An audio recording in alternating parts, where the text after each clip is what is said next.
Petersburg 2024. The NTT IndyCar Series is underway here in St. Pete.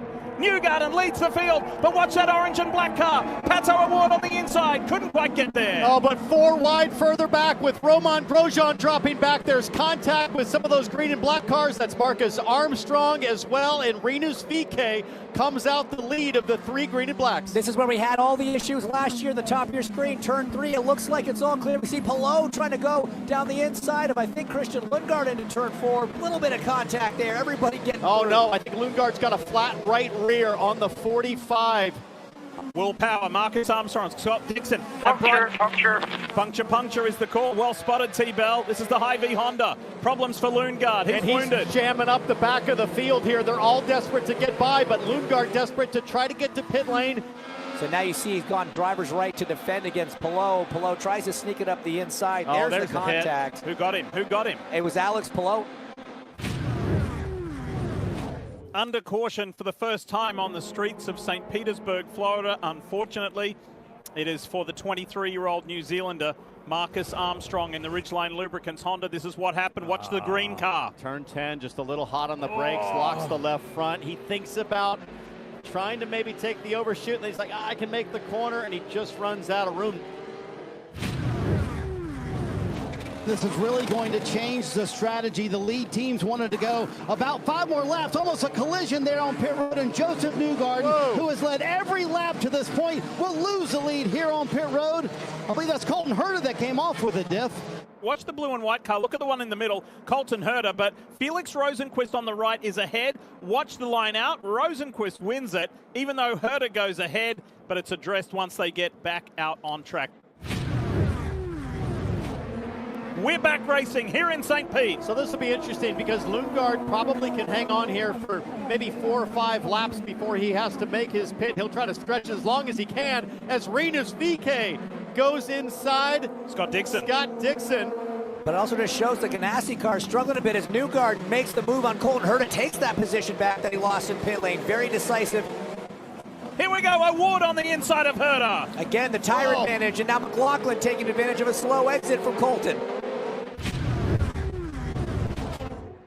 Newgarden now is going to go at Rosenqvist again inside turn 1. Race lead. Still there. Well, effective race lead to Joseph Newgarden. Lundgaard is out in front at the moment, but Joseph Newgarden, who, by the way, won the Rolex 24 at Daytona this year. Here's Pato Award on the inside of his old teammate. He gets Rosenqvist as well.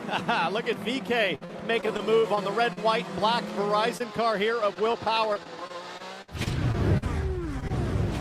So Marcus Ericsson's just started losing positions and has come in here. They have shut off the car, it looks like. So a problem for Marcus Ericsson, the winner last year. Distinct as we see Linus Lundqvist in the tires at turn 10. Is there contact with Romain Grosjean? There sure is. The Hopko's Hollinger Chevy shoveled him in there.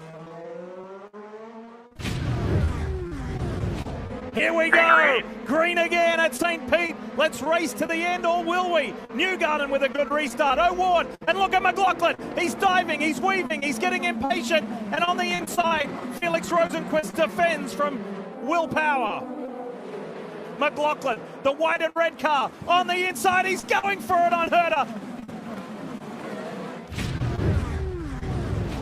Good move there from Alex Palou. He gets Felix Rosenqvist. The champ in the DHL Honda. That bright red and yellow car continues to climb his way up the order.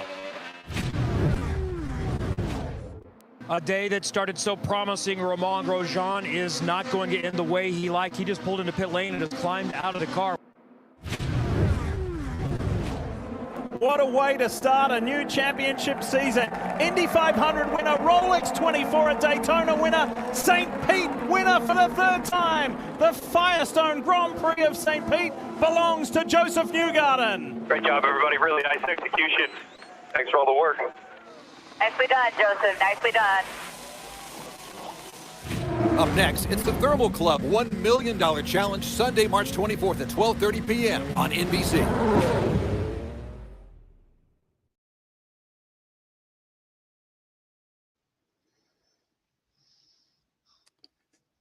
Welcome back to another episode of the Push to Pass podcast. I am Michael Monroe, and off to, I don't know what direction. Josh is somewhere around here.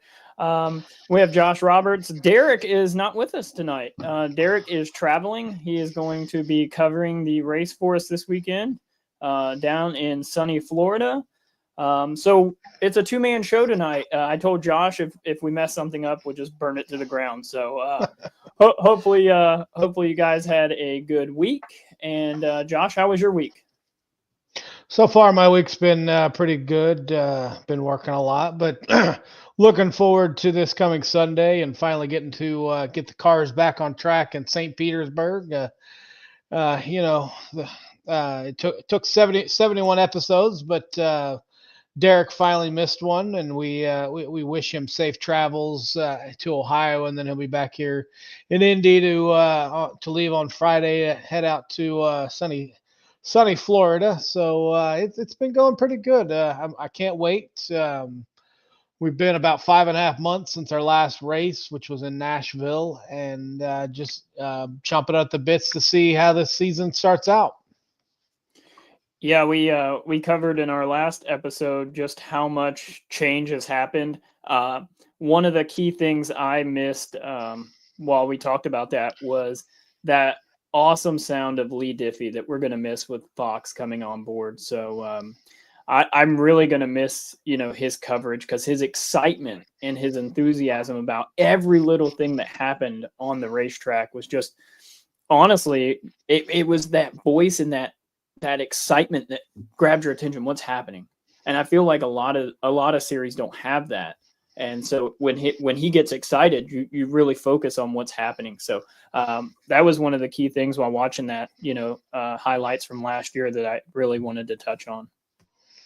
Definitely. Lee Diffie was a great ambassador for IndyCar, and his enthusiasm that he brought to the track. So I'll give the new announcers a couple races, and if they're not up to snuff, up to Lee Diffie's standards, I'll just hit the mute button and turn on the old radio and listen to Jay Query and Mark Janes and that crew, and listen to how they call the race. It won't sync up to the TV, I would imagine, but that radio crew also brings a lot of enthusiasm and knowledge to the race also. So looking forward to it. See what new changes we have coming this Sunday.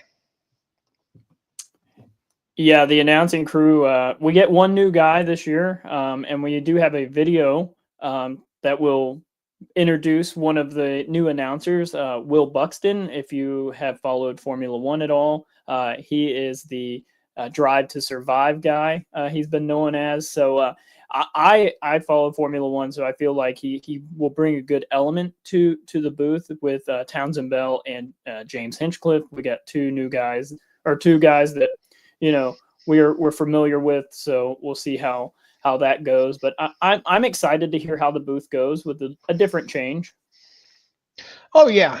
I mean, change is always it could be a good thing, it could be a bad thing. And I think in this case, until we hear it, we're not going to know. But having those two veteran drivers that we know, and then the newcomer coming from Formula One. I've not ever really watched anything of a Formula One, so I don't know too much about him. So I'm interested to see how he.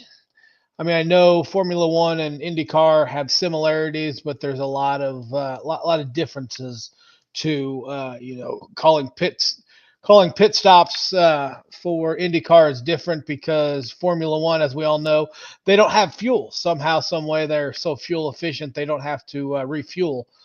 And in IndyCar, you're refueling, you're changing tires. So we'll see how that goes, and just learning the drivers' names. I'm sure he's been practicing all on the off season of how to pronounce everyone's name. So we'll see how it goes.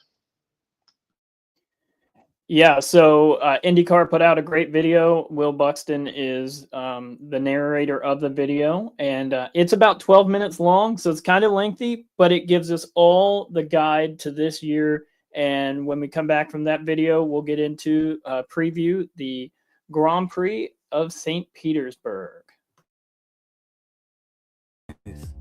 Okay, let's start with Ganassi, where Alex Palou is heading into the season looking for his third consecutive title, something only Dario Franchitti has done in the modern era. Sebastian Bourdais back in Champ Car and Ted Horn way back in the AAA era. If he takes it, it'll also be his fourth, putting him alongside Franchitti, Bourdais, and the mighty Mario Andretti, and behind only Scott Dixon and AJ Foyt on the all-time list. He is so consistent, almost perfect, but he's never won on an oval. Then there's Scott Dixon, the Iceman, the guy who can win the seemingly unwinnable races. You just can't discount him, ever. Not from race wins, not from a tilt at the title. The greatest of his generation, one of the greatest of all time, and still as keen today as ever he was. You count him out at your peril. And Kiffin Simpson. This will be just his second season in IndyCar, but there is no better team and no better teammates for him to learn from as he sets himself up to become a challenger, not just for consistent improvement, but to get himself in the top 10 on a regular basis. Over at Andretti, there's the feeling that 2025 can be the year that they step up to challenge the big two. There have been some big changes in team management, of course, as Michael Andretti has stepped aside, and how that will affect the day-to-day running of the team will be a key storyline in 2025. Colton Herta had a stunning second half of 2024, where that consistency paid dividends as he ran home second in the championship, and he enters 2025 very much as the guy with the momentum and the driver that most are expecting to make an immediate impression and take the fight to the likes of Palou. Kyle Kirkwood is a driver I can't wait to see evolve even further in 2025, and this really could be a breakout year for him. If Andretti hit the ground running, I'd expect him to keep Herta within his sights, as he too is hoping to launch himself into a championship assault. To do that though, he's got to start doing what he wasn't able to in 2024, and that is mark a return to victory lane. And as for Marcus Ericsson, well, he had his own share of pretty bad luck in 2024, but his pace was never in doubt. Many are seeing 2025 as a crucial year for him in his partnership with Andretti, and he'll need to recapture that race-winning form to showcase his talent on the biggest stage. AJ Foyt Racing has two drivers everyone is going to be keeping their eyes on for slightly different reasons. Santino Ferrucci has marked himself out as a no-nonsense racer who loves getting his elbows out and really doesn't mind upsetting his rivals. He's wickedly fast on ovals, but he's also got the aggression to be a challenger on road and street tracks. The biggest mover and overtaker of 2024, that proved his pace was never a concern. But his first pole at Portland proved that he's also on the path to getting his qualifying sorted. And in David Malukas, they have a racer tipped for the very top. Almost everyone expects him to take the step up to Penske if and when a seat becomes available. He didn't have it easy in 2024, of course, as he recovered from his early season wrist injury, but his late season resurgence, I think, has set him on a really strong path for 2025. And that technical alliance between Foyt and Penske sees Foyt entering 2025 with high hopes. Prema, and it is pronounced Prema. It stands for Preparazione Macchina, which means preparing racing cars, and that's what this team does. They are new to IndyCar, but they're not new to racing. The team has 4 decades of championship-winning pedigree across a variety of European championships in which they've averaged a team and a driver title every single year of their existence. They are a serious outfit. But the public split with IndyCar's own Einstein, as Callum Ilott called him earlier this year, Michael Cannon, just weeks before the championship starts, is a hurdle that they really could have done without as they make their debut in the championship. Ilott, of course, knows the series well. He's a really high-regarded driver within the paddock and brings knowledge and experience to this rookie team. He'll be working alongside Ryan Briscoe and Romain Grosjean, 2 names that I'm sure IndyCar fans will be familiar with, working behind the scenes and aiming to aid the team in its formative races just to simply get on the pace.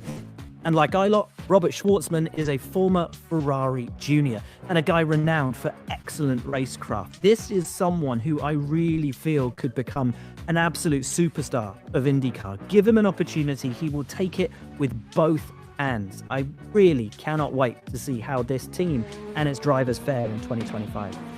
Meyer Shank have a technical partnership with Ganassi, and talking to the drivers, it feels almost like it's going to be this 5-car team with debriefs taking place all together. As such, it could be a monumental year for them, who feel two fast and well-liked drivers. Marcus Armstrong, of course, moves over from Ganassi, and he's transitioning to hook up with a crew that he knows only too well. That should really ease his move and see him hit the ground running to improve on his sole podium thus far at Detroit last year. For Rosenqvist, this will be his 7th season in IndyCar, and with 6 poles and 6 podiums to his name, he'll be aiming to add to what is, at the moment, just that single career race victory. I mean, it's not going to be easy, given the strength of the field, but Meyer Shank seem incredibly confident of a great year ahead of them. Hunko's Hollinger continued their giant-killing exploits in 2024, and in 2025, they're going to be aiming for more of those headline-making moments. Stingray Rob showed glimpses of brilliant pace in 2024, and Juncos feels like the kind of team where his potential can be untapped to extract the maximum from him in what will now be his 3rd season in the sport. And IndyCar fans will be delighted to see Connor Daly secure the full season ride alongside him. One of the most popular characters in the championship, his last podium in Milwaukee came from some gutsy racing, something that Daly is renowned for, and that's his objective this year. Keep that bit between his teeth, maximize the occasions for glory, and write those Juncos Hollinger headlines. At Arrow McLaren, there were some big changes at the team last year as Gavin Ward stepped aside and Tony Kanaan became de facto team boss.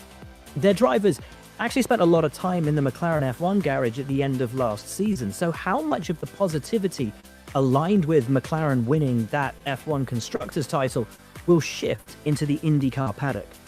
Pato O'Ward is due a standout season, but he needs to find the consistency that's brought the title to his rivals. Quite incredibly, he's now the team's veteran driver and will be the focal point of their championship challenge. How he handles that responsibility is going to be fascinating. Nolan Siegel, also a really interesting story. A young kid who made a step up to IndyCar halfway through last season. He doesn't have the time or indeed the ability to just hide away and learn in the shadows because the lens is going to be directed straight at him in a team with big ambitions. And that means he has to prove his value to the team and his ability to learn and grow every single weekend. And Christian Lundgaard, we know, is already a race winner, a known quantity in IndyCar, but still very much the coming man. His pace, I think, could see him emerge as a powerhouse at McLaren and in their season. But how the team plays that alongside O'Ward and his ambitions is going to be key to how their season shakes out.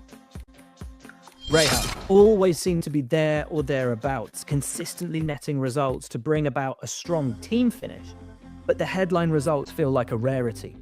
In Graham Rahal, they have one of the most experienced drivers in the field. But how much will he be focusing on his own season, and how much will he be thrust into the role of mentor for his young teammates in 2025? Devlin DeFrancesco returns to IndyCar after a year out, and he's keen to prove that his absence in 2024 was just a blip. He's never had a top 10 finish though, and that is something he will seek to rectify in the very first weekend in St. Pete. And in the third car, Louis Foster, the young British Indy Next champion. He dominated Indy Next, the junior category, and he honestly looked phenomenal in race situations. It is a huge step up, but Foster, for me, appears more than ready. Ed Carpenter Racing has a new look and a new momentum heading into this season, and that's spearheaded by the headline signing of multiple race winner Alexander Rossi. His experience and his racecraft are going to be a key facet of this team's new direction and their momentum in 2025. They've always been a threat at the 500, but their goal is to take that raw pace and transpose it across the season. And in Christian Rasmussen, they have a sophomore who we've seen in the top 10, but who, like his second-year counterparts, needs to take that experience, learn and grow every single weekend to firmly establish himself in the series. Okay, the big dogs. Penske. Let's be honest, the early part of last year was overshadowed by the push-to-pass controversy, something which hung over the team for most of the season. But on balance, you'd have to say they have probably the strongest driver lineup of any team on the grid. Newgarden, McLaughlin, and Power is a mighty roster. Joseph gunning for his third straight Indy 500 win, and he would be the first driver in history to do that. That, of course, is his goal. But so too, a return to the title for the first time this decade. Will Power may be coming to the end of his time with Penske. It's his 21st season in the sport, and at 43 years of age, he knows the clock is ticking. But he's the only driver to have interrupted Pallou's run of championship success, and you can't ever count him out. He is still one of the very best in the NTT IndyCar series. And then there's Scott McLaughlin, who, if he can piece together the consistency and combine it with better luck, I think he should absolutely be in the hunt for the title. There are few more rounded racing drivers anywhere in the world, so make sure that you keep your eye on him. And last, it's Dale Coyne, who left it late, but with just days to go until the group test at Sebring finalized their driver lineup for 2025. In Jacob Abel, they have a rookie who is renowned for his racecraft after impressing in Indy Next. He'll be aiming to continue his fight with fellow rookie and Indy Next champion Louis Foster for Rookie of the Year honors. But more than that, 2025 is going to be a year of learning and growth for both the man and the team. Let's not forget, this is a squad which is known for giving new and exciting drivers a shot. And alongside Abel, one of the most exciting young talents in the field. Rinus VeeKay is already a race winner in IndyCar and a huge fan favourite. Personally, I'm delighted he's back, as he's the kind of talent that could do real wonders for Coyne in 2025. So a really promising lineup that is sure to be both popular and pacey. And that's your rundown of the runners and riders in the 2025 NTT IndyCar Series, and what I'll be looking out for when the season kicks off in St. Pete on March the 2nd. Up next, it's the Firestone Grand Prix of St. Petersburg, Sunday, March 2nd at noon Eastern on Fox.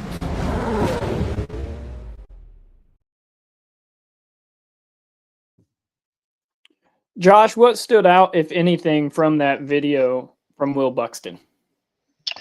Oh, just I mean, if Will put that together, that is by far probably one of the best summaries and rundowns that I've ever seen of put out to set up for the coming season. I give Will Buxton all the credit in the world for putting that together, and along with Fox. So I can't wait. So many questions. We're going to get into one aspect. I'll hold off until we talk about St. Pete, but just a great overview. And if I was a novice coming into not knowing anything about IndyCar, that would be the one that would be the video that would get me caught up on everything I need to know.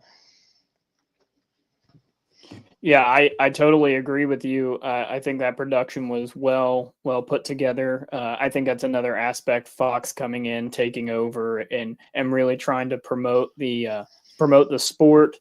And also, I think it was great that they put Will Buxton there front and center, so you can kind of get to know him, and as you said, so you can hear his pronunciation of the names. Some of them were a little quirky. I was like, okay, that's not how the English versus the United States speaking and things like that. There was some that were like, okay, I was like, all right, I can see where it comes from. But yeah, it was great production by Fox, by Will, and everyone that's really focused on pushing the IndyCar series. I feel like for the first time, maybe living in this area in central Indiana, maybe we get a little bit more of it. I'm not sure.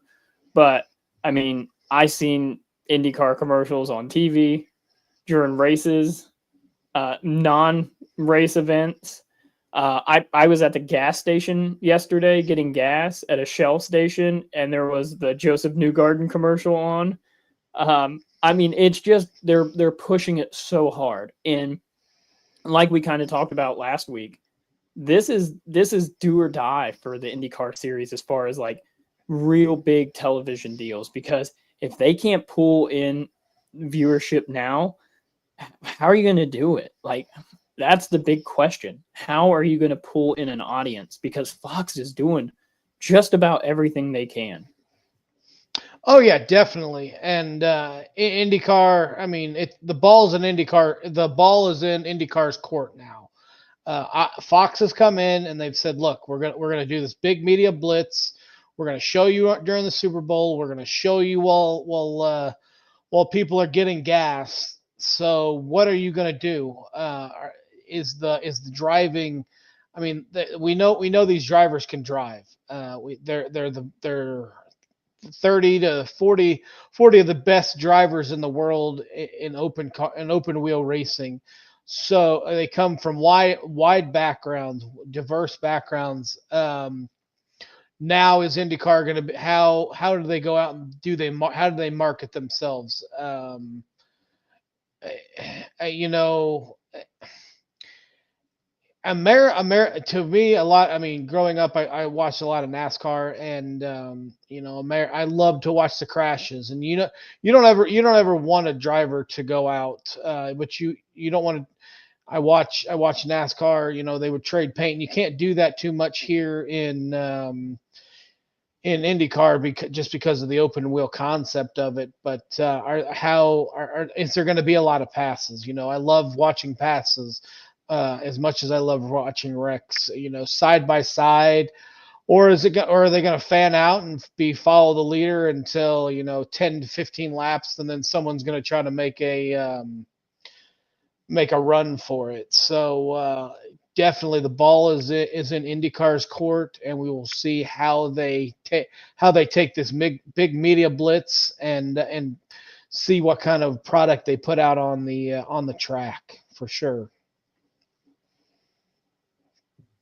Yeah, you're absolutely right. And the one thing we can't have happen is what happened last year at St. Petersburg, which was a big debacle that didn't get found out for like a month later, which was I think that even put a worse black eye on the situation. But we're talking about, as ironic as it is, the push to pass scandal. Will Buxton kind of touched on it there a little bit, but you know, that was big. That was big for Team Penske. And for viewers that don't know what we're talking about, last year there was a glitch or a code that was left in the computerized system, in the push to pass system, which gave Team Penske the ability to use push to pass while it wasn't engaged or able to be used for other drivers. It ended up getting Pato Award his first win of the season. It disqualified Joseph Newgarden, cost Scott McLaughlin, I think 27 or 28 points total. He got bumped all the way to last place, and Will Power lost 10 points. So big scandal. You know, it was talked about for like the first 4. I mean, even coming into the month of May, we were talking about it. So, and that's because we started in March and we didn't find out until 2-3 races in that this penalty was even issued. So we can't have something like that happen. And those kind of things just can't happen when you have all your eyes on the sport. You have to have good racing, and you're right. The difference between NASCAR, IndyCar, you can't trade paint. You can a little bit. You can't. I've seen some bumps and runs. I'm like, I can't believe the front wing's still attached, or I can't believe gearboxes aren't damaged. But you know, they do trade some paint, and this track will give us the opportunity for that. Definitely. One thing I've noticed, especially with last year and the year before that, the St. Pete race, you know, drivers are so pent up, and they've been out for 5.5 months. They've been doing other stuff, and they just want to get back into the car. That's their happy place, in the car. And sometimes I think they rev up their engine and they get going too much, and they let their emotions take a part of them. and into that first turn, everyone wants to try to win the race on the first lap. Well, you can lose it on the first lap too. I mean, several times we've seen in these in road and street courses going into turn one or turn two, and they want to go 6 wide, and it's only meant for three wide. So you got cars crashing, and if you get God forbid an Alex Palou or a Newgarden or a Dixon is held up in that first turn, if there is a wreck on the first lap and they're knocked out right away, that's a big blow for IndyCar, because they're wanting to showcase Pato and Newgarden and Palou. So these drivers have to go into St. Pete on Sunday with they're ready to go, but they have to show some restraint, because you don't want to lose the race on the first lap. So it's going to be interesting. And back to the push to pass controversy, that like you said, we were talking about that going into the month of May, and I know it was on Joseph Newgarden. It was weighing on him a lot, and he went out there, and I think he was able to silence a lot of the doubters when he won his second Indy 500 in a row, and we kind of stopped talking about it. Fox should hit on it a little bit, but they shouldn't put too much emphasis on it. I think it would take away from the race a little bit too much. So I think after this race, we'll be a year past it, and we should be able to move on and not have to bring it up anymore, unless it's some odd trivia fact on Jeopardy someday. Yeah, that is true. We shouldn't talk about it after this weekend. I'm sure it will get brought up a little bit, but they need to hit on it, kind of briefly explain, and then move on from it. But you did talk about the track, and let's pull up the track map here. It's a little small, but it's a 12 turn track. That picture is small, but this is the layout for this year. The big thing you hit on, Josh, there was turn one. What's unique about this racetrack is the front stretch there is an airport runway, so it has the painted lines, which always seem to get drivers in trouble. And like you said, it's that big wide area where you can have a lot of drivers, fan out 5, 6 wide, but coming into turn one, you got to get back down to 2, 3 wide. So there's been many crashes through that section, and it'll be interesting to see what happens going into turn one this weekend. Definitely. You don't, like I said, you don't. I've hashed on this, I've harped on this too much. Don't lose the race on the first lap. Feel out the track, because as we talk about later on, we'll figure out what the weather is going to be like. It looks like it's going to be sunny most of the time. So see how your tires are doing, and also the hybrid engine. I mean, we just brought in midway through the season last year the hybrid engine, and so they've made several improvements on it, I would imagine, and see how it starts to take effect this year.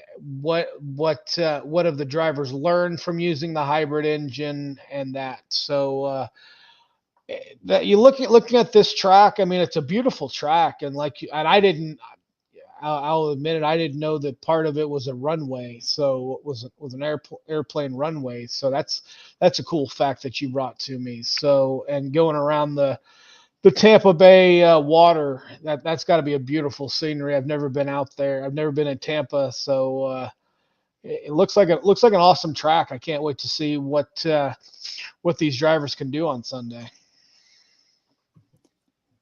Yes, and yeah, it's 14 turns, not 12. I always get those couple turns confused there. It is 14 turns. One of the big, I guess, tributes on this racetrack is Dan Weldon Way. And I bring that up because it's been 20 years since Dan Weldon won the first inaugural Grand Prix of St. Petersburg. And his wife and son will be in attendance this weekend. His son is actually going to drive the pace car for the opening laps of the race. So I feel like, it'll kind of be centered around that a little bit as well. And yeah, it's I'm excited to see what is going to happen this weekend as well. Wow, that's crazy to think that it's been 20 years. Dan Weldon hasn't been gone for 20 years, but just to think how long he's been gone, the fact that his son will be driving the pace car in this particular race, and that's an awesome homage that they did for Dan Weldon, great champion and a former 500 winner, and always still in our hearts and prayers every time you think about the tragedy that was Dan Weldon's final race.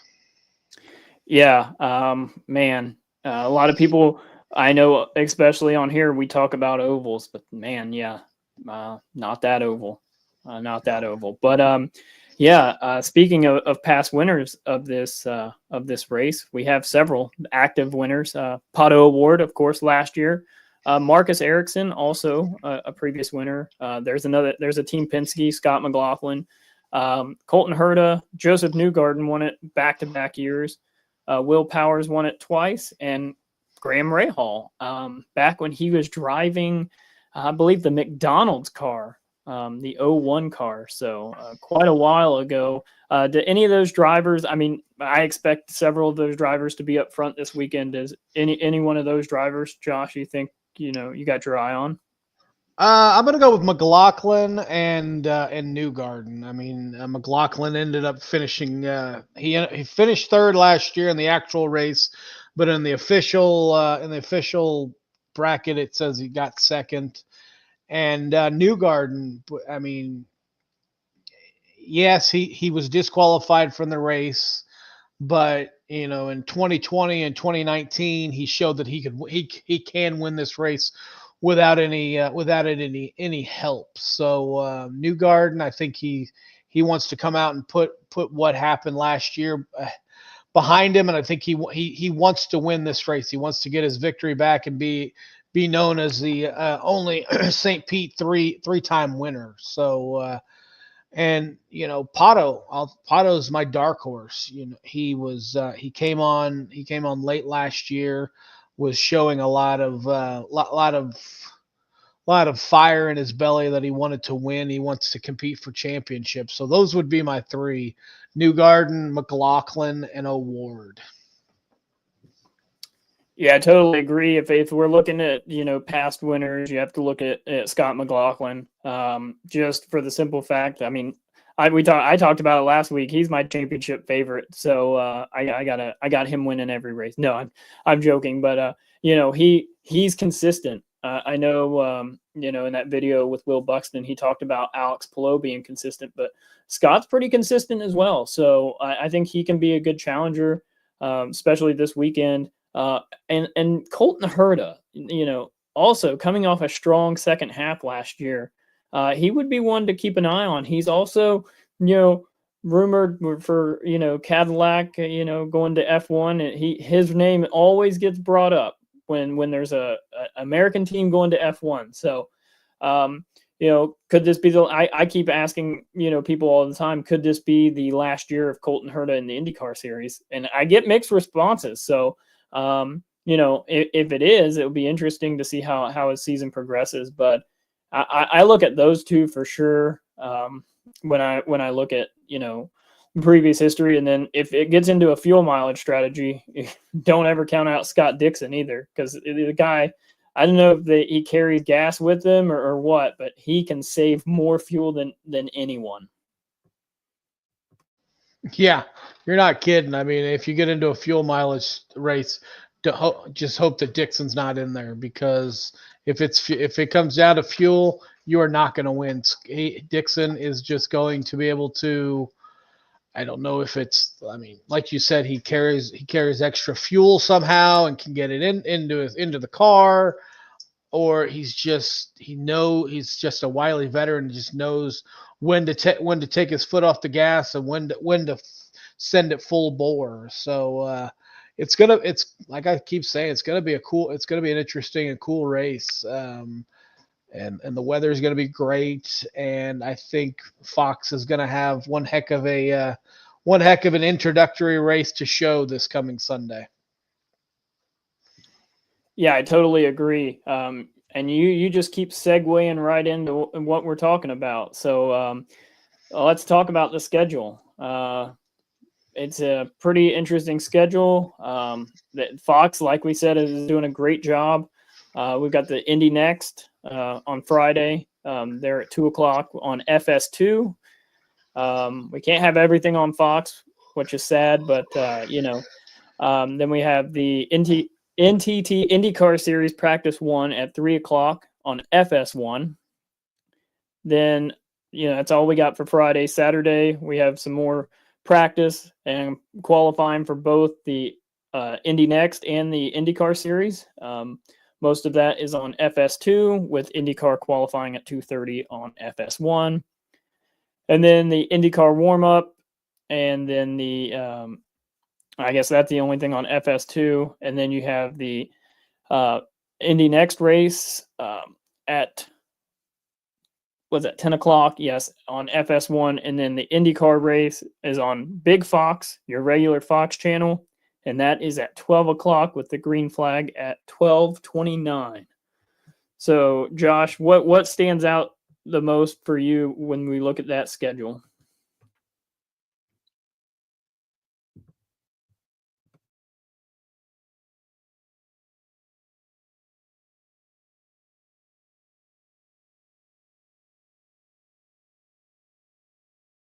Josh, you're muted. Of course, my technical prowess at this is flawless. Like I was saying, I'm not sure. I've never heard of FS2. I've heard of FS1, but I've never heard of FS2. So I'm wondering how many cable providers actually carry FS2. If that is if that could be one small hiccup on getting eyes on the. Getting eyes on IndyCar to begin with, but I'm wondering, do you know, are they going to do not practice qualification? Like they do. They have like the fast six at that you start at the top where everyone, and then they dwindle it down, or is it just or does it go by lap times? So from what I understand, qualifying will be the same as it was last year. Okay. Another interesting thing, and I noticed this last year when me and Derek were in Detroit. I think it's pretty cool that the Indy Next goes on before the IndyCar, before the big boys. I think that's it lays down some rubber on the track for the NTT series, the big series. So that's always a cool thing to be able to go out and I know it's early in the morning, but to get eyes solely on you, and you get fans in the stands showing up a little early just to see some on track action early in the morning. So those are the things that stuck out to me. Maybe the first practice on Friday. I'll keep an eye on that if I can find it. So and always listening on Sirius XM. That's always a great thing to do too. Yeah, I agree with you. Some of the FS1, the FS2, it's kind of going to be a little hunt and check. I know that most of the time, if you have FS1, you have FS2. Not all the time, but I know that if you have like Spectrum or DirecTV or any of the other ones. And this is again what I was talking about last week, where Fox doesn't have their standalone streaming service like NBC had with Peacock. So those people that don't have cable, they're only going to be able to pick up, the race. So that's kind of going to be a struggle for some people. They're not going to be very excited about, and also, having to hunt around for stuff is going to be, I know that we're going to hear all about it, all of the complaints. Well, I can't find FS2, or here we go. We're going to give you the warning right now. Get on Google or look on your TV guide and figure out what channel FS1 and FS2 are, because if you're an IndyCar fan and you want to watch everything, that's what you're going to have to look for. So for me, that's the biggest hiccup with Fox coming in. They don't have a Peacock. They don't have a streaming service. So, I know I've heard rumors they're working on one. So, and I don't know when that will come out. If it will be by the end of the year or not, that's something to be determined later. I can confirm also. I just found out on YouTube TV, which is what we have for our cable provider, they do have FS2. So if you have YouTube TV, which I highly recommend going and getting, I love them. They're a little cheaper than the DirecTV or Uverse or some of the other ones. But they do have I have FS1 and FS2 on YouTube TV. And if you want to give YouTube TV a trial, they do offer, I think, a 10-day trial period. So if you want to pick that up for this weekend, that see if it's worth your money. I think it's $82.99 a month now. Is that? I think so. I'd have to look at my bill. It comes out automatically. It has gone up a little bit since we got it, which is always the evil thing. You get something when it's a great price, and then all of a sudden they're like, "Oh, we have to keep jacking up the price." But I'll get off my soapbox. But yes, YouTube TV. Go and try it if you don't have it. Try it this weekend. Get all the races and all the cool IndyCar programming this weekend. Yeah, so that's the schedule for this weekend. Really excited to get IndyCar back on track, and we hope it's a great weekend. Oh yeah, I hope it's a great weekend. I hope the sun is shining. I hope the stands are full. One thing I know, one thing we've had over the last couple of years is Mike from Mike, our betting expert, comes on weekly during our show. He was unable to come on this week, but I'm hoping maybe with Fox they can reach out to some of the betting sites or the casinos, your BetMGM, your Caesars, and maybe we could start getting more odds on this, and earlier odds than just waiting until Saturday or Sunday to get matchups or that. So I know if I'm looking, let me look this up while I have a chance to see what Mike told us. Unless you have it sitting up. Yeah, you can check on that. I know that Mike has been posting a lot, and here I'm going to go ahead and throw his ticker up here. It's Indy_bet. If you want to get all the up-to-date information he's betting on, I do know that he's been posting a lot this week. It seems like the matchups are coming out earlier, and the betting odds are coming out earlier this year. I know he's been very excited about that. So, hopefully, that continues to happen. And I found it. Mike advised he's putting some money on Pato and McLaughlin to win and win and get top 3. And he's also putting Marcus Ericsson top 3. So those are his picks of the week. Hopefully next week we'll be able to get Mike on and he'll be able to elaborate a little bit more on, and hopefully he won and made you, if you went with some of his picks, he wins you some money. Yeah. And like I said, you want to follow him on his X account or Twitter, whatever we're calling this platform these days. I guess I'm the older guy and still call it Twitter. I got corrected multiple times this past weekend by my brother-in-law, but yeah, Indy_bets is a good way to keep to date on all that information. And speaking of money, we have to pay the bills around here, as Derek always says. And, if you're looking for your patriotic apparel, go to Always Ready 1776. They have apparel, headwear, and more. Check out 1776.com and use that promo code PUSHTOPASS for 10% off your order. And then if you're looking to redesign your home, do some remodeling, get Gettum Associates out to your house. Use that PUSHTOPASS discount code, and you'll receive $250 off. What a steal. I know housing improvements can be expensive. So if you're looking for some remodeling, get them at Gettum Associates. Good job, Mike. That's all.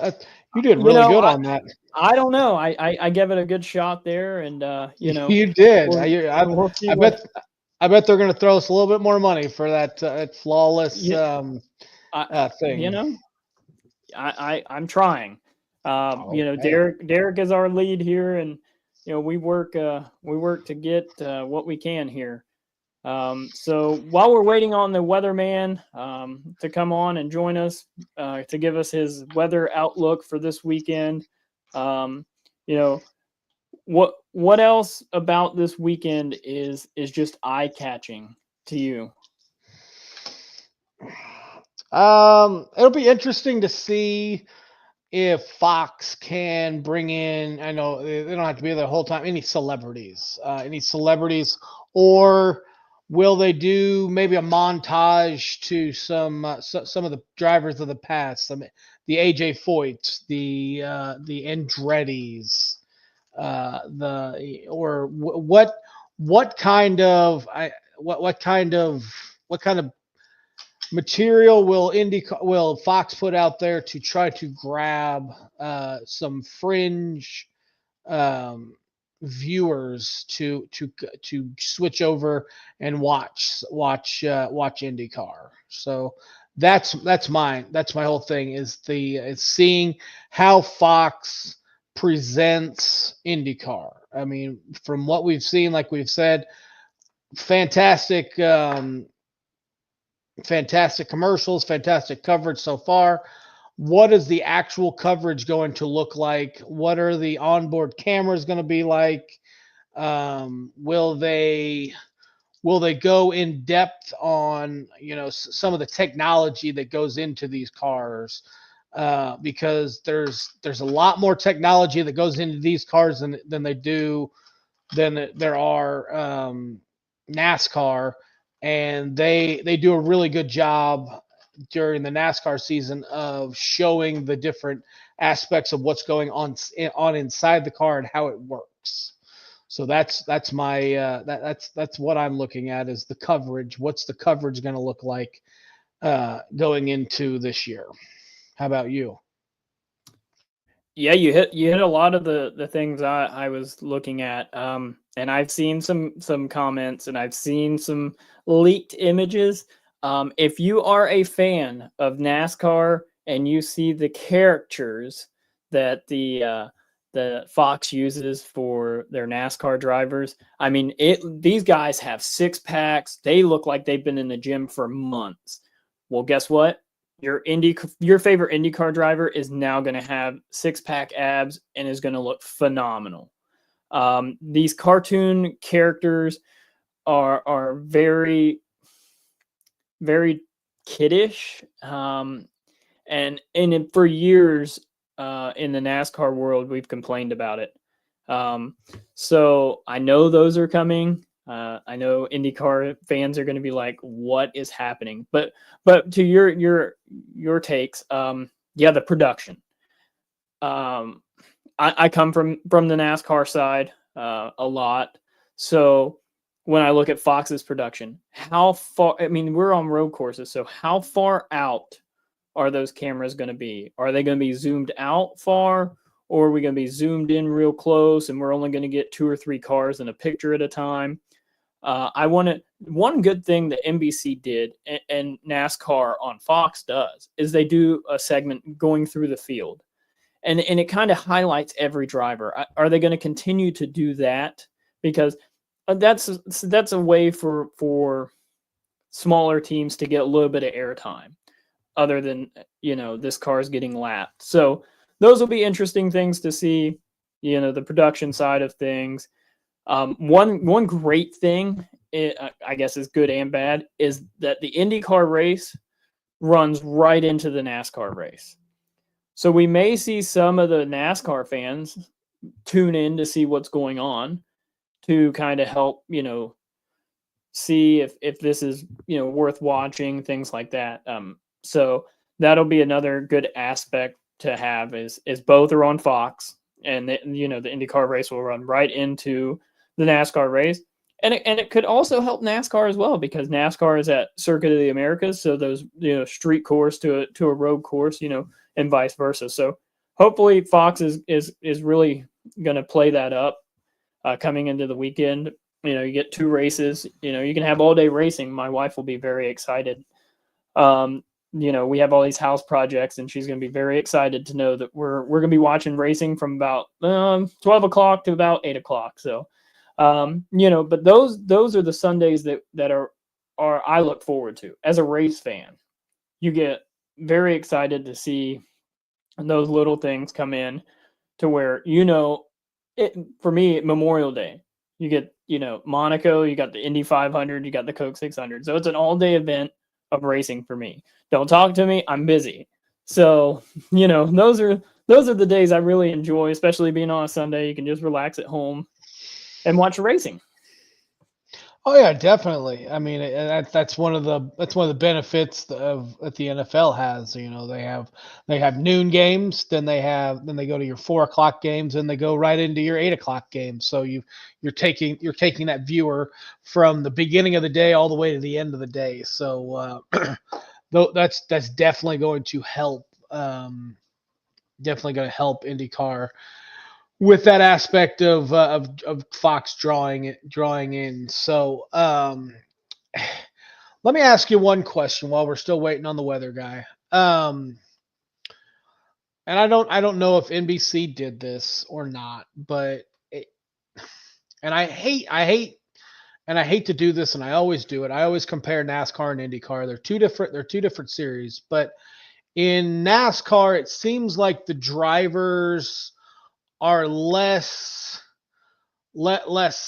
censorship of themselves. They're more apt to if someone did something wrong to them on the track, you're going to hear about it in the garage. There's going to be footage of drivers going up and talking or yelling, or even throwing some fisticuffs. Do you think that IndyCar, I know I don't want to say it cheapens the series. It might cheapen the series, but do you think NBC may have said, "Hey, we don't want any of that on our airwaves," but Fox is more apt to show they'll take the reins off the drivers and their emotions more? What do you get what I'm saying, Mike? Yeah, I get what you're saying there. So when I look at it, you've seen a little bit of it last year with Santino Ferrucci. I mean, he's fiery. Let's be honest. I mean, he'll get into it with just about anybody. And one guy we're really going to miss this year with that as well is Romain Grosjean. Let's be honest. He's one of those guys that got his elbows out too. I'm really going to miss him on the racetrack this year. So the one thing that I can tell you is, for whatever reason, I don't know if it's fenders on the car or what, but yes, you're right. NASCAR, you get that. You kind of get those altercations. And honestly, from the marketing side of things, Fox would love it. It's another way to see the passion. And it's the one thing that I will say is, and it's happened across NASCAR as well, is we kind of lose I don't know how to say this. With penalties and things, like when the series enforces penalty, like behavior penalties and things, you lose the personality of a driver.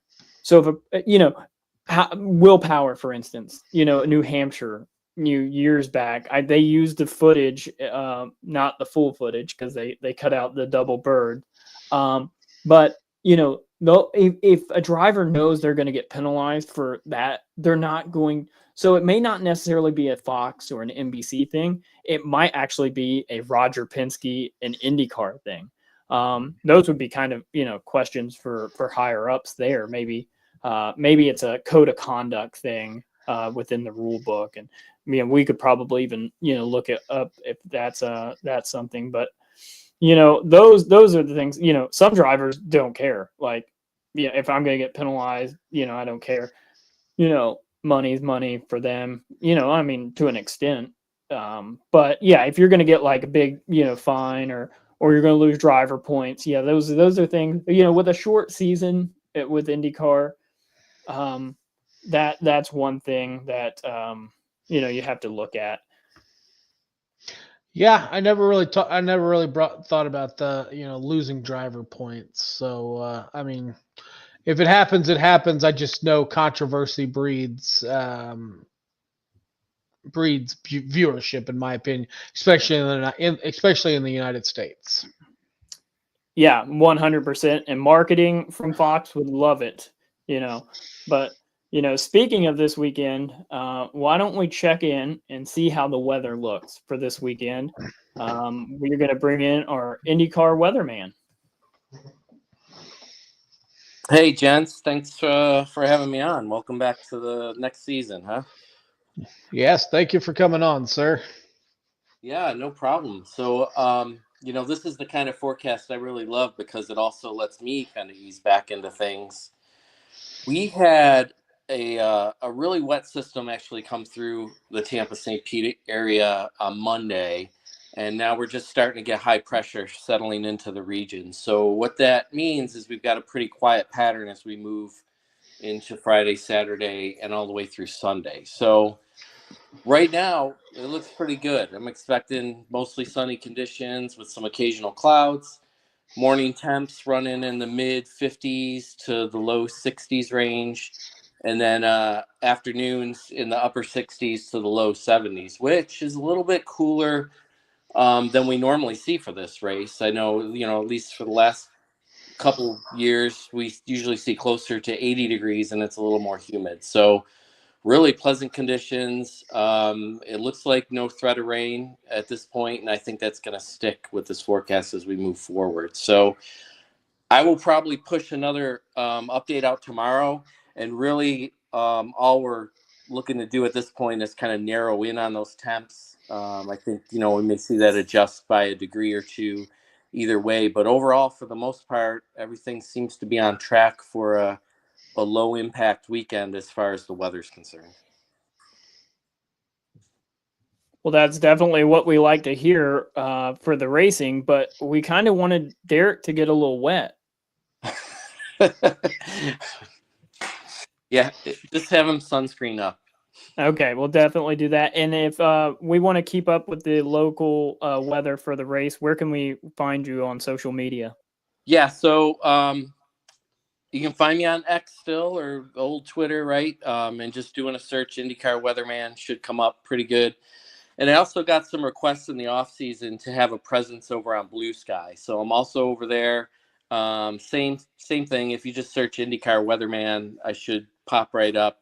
I think there's a difference in my handle with an underscore on one site compared to the other as to what they allowed or whatever. But should be pretty easy to find just by searching me. So either on X or over on Blue Sky. Okay. Well, we appreciate your time this evening, and we love to always see great weather. And thank you for bringing nice weather here to Central Indiana as well. All right. Yeah. Going around the country. Thanks, weatherman. We'll talk to you next week, probably. Yeah. Sounds good, guys. Have a good one. Thank you. Bye. So there you have it. Some great weather for Derek to enjoy this weekend.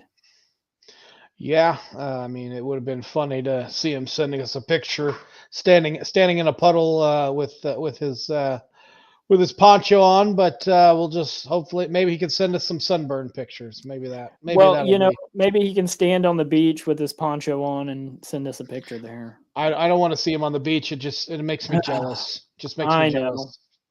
One day we'll get to this race. Yeah, one day we'll see. When I become a millionaire. Well, any closing thoughts for you, Josh, for this episode? We didn't burn it down. I think we did really great. It'll all be edited out if we screwed up. I know Derek will focus on that, but I think we did a really great job. Who says we need Derek? We'll make our own. Honestly, I was pretty stressed on the computer side of things. I still don't know what buttons to push, and I don't know. Okay, but we'll keep him. We didn't get any error messages, so I think we're still on live. So it says we're still on for an hour and 5 minutes. So I do want to thank Michael for taking over the producer role tonight, and I can't wait till this Sunday to see how it goes. Yeah, we'll see how it goes. And then don't forget, next week we'll be back to recap this weekend's race at the St. Pete. I always get this mixed up. It's the IndyCar Grand Prix of St. Pete. I don't even think it has a sponsor. So it's Firestone. It is the Firestone Grand Prix of St. Petersburg. So until next week, for everyone here at the Push to Pass podcast, we hope you have a great weekend and enjoy the race.